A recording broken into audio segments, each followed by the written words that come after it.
Si estás empezando a jugar al pádel, es más, aunque lleves ya unos meses jugando al pádel, te aseguro que vas a encontrar estos 5 errores que vas a ver en este vídeo, muy ilustrativos porque los hemos cometido todos, y si estás recién comenzando en este deporte, pues te sugiero que te quedes hasta el final del vídeo, porque además el quinto te vas a echar unas buenas risas con él, pero que, te digo, los vas a cometer. Si no los estás cometiendo ya, los vas a cometer, así que 5 errores y 5 consejos para que mejores si te estás iniciando en este deporte.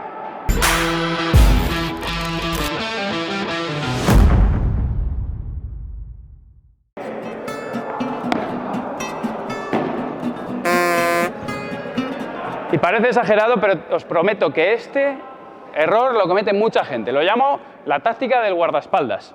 ¿Por qué de guardaespaldas? Porque mi compañero está en la red y yo no subo, no termino de subir. ¿Por qué no subo? Bueno, pues hay gente que no sube porque no lo sabe. Segundo, porque le da miedo los pelotazos. Tercero, porque no quiere correr.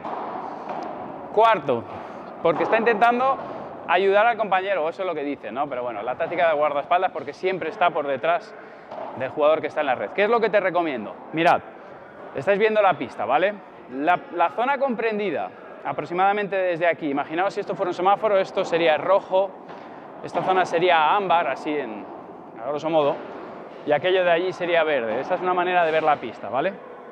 Rojo porque cuando nos iniciamos generalmente aquí, en la parte de atrás, nos cuesta más jugar, ¿vale?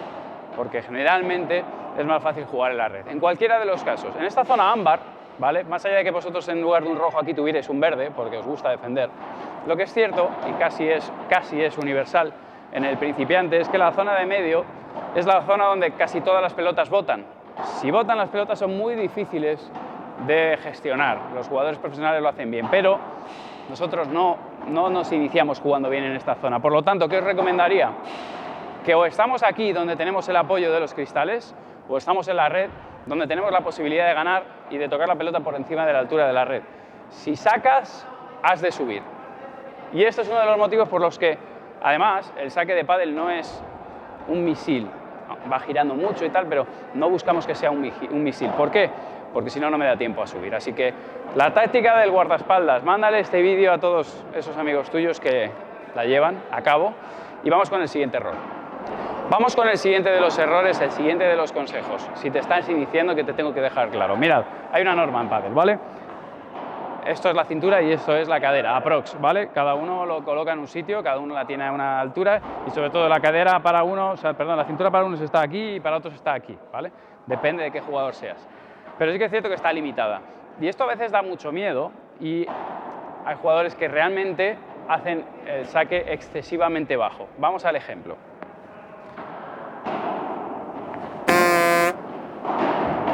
Esto es para el caso de los que la dejan caer demasiado bajo. Luego, seguro que tenéis un amigo, mándale este vídeo que saca así. ¿Vale? Lógicamente, eso no es correcto. Ahora bien, vamos a la amiga de este tip. La realidad es que yo te recomiendo que tu saque se acerque todo lo posible a la cintura, no a la cadera, a la altura de la cintura, porque es el máximo por un motivo. Pero debes tener cuidado con dos cosas. La primera de ellas es que cuando tú te agachas, realmente tu cintura está cayendo, ¿vale? Entonces, si tú la lanzas bien, pero te agachas, estás cometiendo falta, ¿vale? Así que ten cuidado, no te agaches o al menos calcúlalo. Y el segundo aspecto es el hecho de conseguir botar la pelota correctamente. ¿Por qué? Porque hay jugadores, bueno, hay una norma antigua en pádel que no permitía botar la pelota. ¿Por qué? Pues porque cuando botas la pelota, la bola sube con más inercia y se saca más firme. La realidad es que se consigue más efecto. ¿Qué ocurre? Que hay personas que piensan que no se puede botar la pelota o incluso que no se puede dejar caer desde una altura superior a la cintura, ¿no? Entonces, que hacer esto sería falta. Mientras yo la pegue a la altura correcta, no es falta. Ya es cuestión de que te haga bien, que te sirva. Entonces, ¿qué te recomendaría? Punto número 1, que saques lo más cerca posible de la altura de la cintura. Punto número 2, que elijas. Si prefieres dejar caer la pelota, como es el caso de muchos jugadores y jugadoras que sacan de esta manera, ¿vale? O que si quieres botarla, la botes, ¿vale? Si así te sientes más cómodo. Generalmente suele ser más incómodo o más complejo iniciarte botando que iniciarte dejando caer la pelota. Pero la realidad es que esto depende de ti. Pruébalo, valora las dos opciones porque va a haber pistas. Por ejemplo, estas de césped de pelo rizado, te hablo de las centrales, pero no estamos hablando de iniciación, pero hay pistas que no botan bien. O la botas o la pelota, según la dejes caer, en invierno no bota nada. Entonces te va a venir bien poder hacer un saque con bote que te permite atacar mejor. Segundo de los tips, mándaselo a tu amigo, el que saca como si estuviera jugando al golf. A esto se le llama encender la cerilla. Si te pasa en cristal, bueno, no tiene muchísimas consecuencias, pero como te pase en una pista de muro, has perdido la pala. Esta situación es cotidiana cuando jugamos al pádel, en este caso estamos en el lado del drive, nos pasa igual en el otro lado, pero hay circunstancias donde la bola queda muy cerca de los cristales, ¿vale? Esto pasa más con los laterales que con la pared de fondo. Generalmente intentamos golpear la pelota donde nos resulta cómodo por altura, ¿vale? Es decir, yo fijaos que me he tirado porque yo la quería golpear a esta altura y por eso me tiro aquí, que justamente está pegada al cristal. ¿Cómo se gestiona esta pelota? Punto número 1, armado muy corto. O sea, la pala prácticamente está en el punto de contacto porque si la traigo de atrás realmente es difícil gestionarlo. Punto número 2, te recomiendo que abras la cara de la pala y lo trates como un golpe defensivo, ¿vale? Y ahí, pues oye, en función de tus características saldrás de globo o saldrás por abajo, también de las de tus rivales. Pero el truco que quizá te puede ayudar más, aparte de estos dos que ya son importantes, es que gestiones la distancia de la pared lateral con la altura. La bola va viniendo y a la altura que a ti te gusta está pegada al cristal, pero te aseguro que si esperas un poquito y esperas y esperas y esperas y esperas, poco a poco lo que sucederá es esto, se va a ir separando. Obviamente pierdes altura, pero tienes la capacidad de meter la pala. Entonces, yo te recomiendo que si no has llegado a tocarla antes, ya la bola te ha entrado al cristal, armas corto por debajo, abres la pala y vas dejando que salga. Y cuando estás, golpeas la pelota. ¿Dónde? Cruzado lo tienes complicado, ¿vale? La trayectoria más corta y el punto de contacto además, como no tienes para meter entre el cristal y la pelota, te va a llevar a jugar paralelo. Así que juega la paralelo, de globo, de chiquita, como mucho al centro. No te compliques y trata de jugar bien la siguiente pelota. Y sobre todo, protege la pala que te habrá costado un buen dinero y no merece la pena entrar con todo con tal de perder el punto.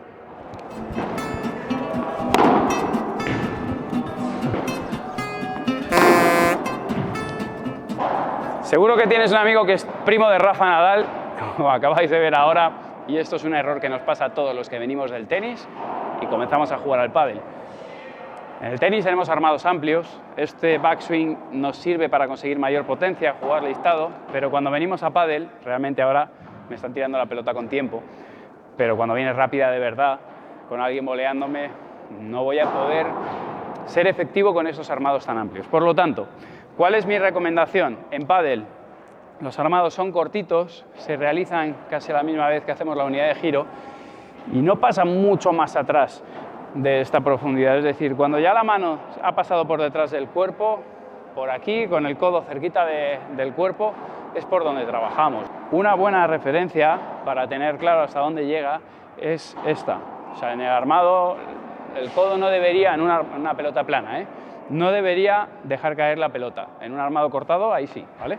Pero lo que es en un armado básico, si te estás iniciando, esto debería ser algo parecido aproximadamente a este armado y después, lógicamente, que se caiga, no pasa nada, ¿vale? Pero para que tengas una referencia. Armar más amplio, siempre que te dé tiempo, pues puede no darte problema en función al nivel al que pretendes jugar. Pero si ya estás hablando de que te van a castigar bien, según vas subiendo de nivel, tus rivales en la volea te castigan y te aprietan la pelota, vas a necesitar acortar todos tus armados si realmente quieres ser competitivo.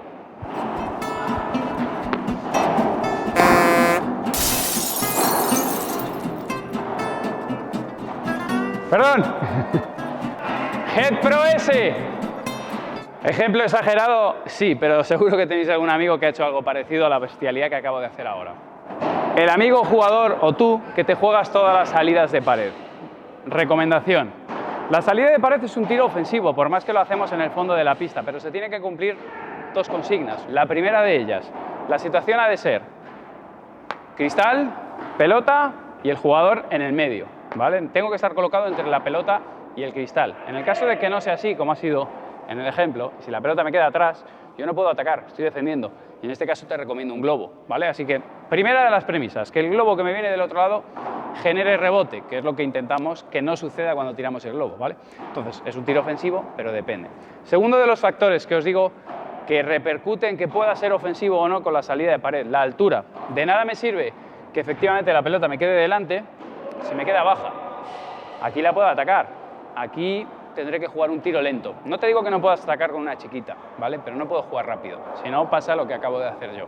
Entonces, se tienen que cumplir estas dos consignas. Me tengo que meter entre el cristal y la pelota y tengo que ser capaz de poder tocarla adelante y estirar el brazo. De lo contrario, pues va a ser una pared de fondo normal, ¿vale? O va a ser un globo, pero no una bajada o salida de pared, ¿vale? Porque ese es un tiro ofensivo. Así que si crees que eres el primo perdido de Paquito Navarro, revisa bien este tip porque te puede ayudar. Después de estos 5 errores, déjame aquí debajo cuál es el que con mayor frecuencia te pasa. Si te han pasado los 5, deja una manita así diciendo los 5. Envíale este vídeo a ese amigo tuyo, a ese compañero que todavía no ha alcanzado el nivel y tiene alguno de estos errores. Y bueno, pues como siempre, si te ha gustado el vídeo, suscríbete al canal, que me ayuda mucho, que seamos más en la comunidad, dale a me gusta, déjame en los comentarios que te dé la gana, yo os leo y lo de siempre. Muchísimas gracias por estar al otro lado, espero que os haya ayudado y divertido a la vez y nos vemos en el próximo.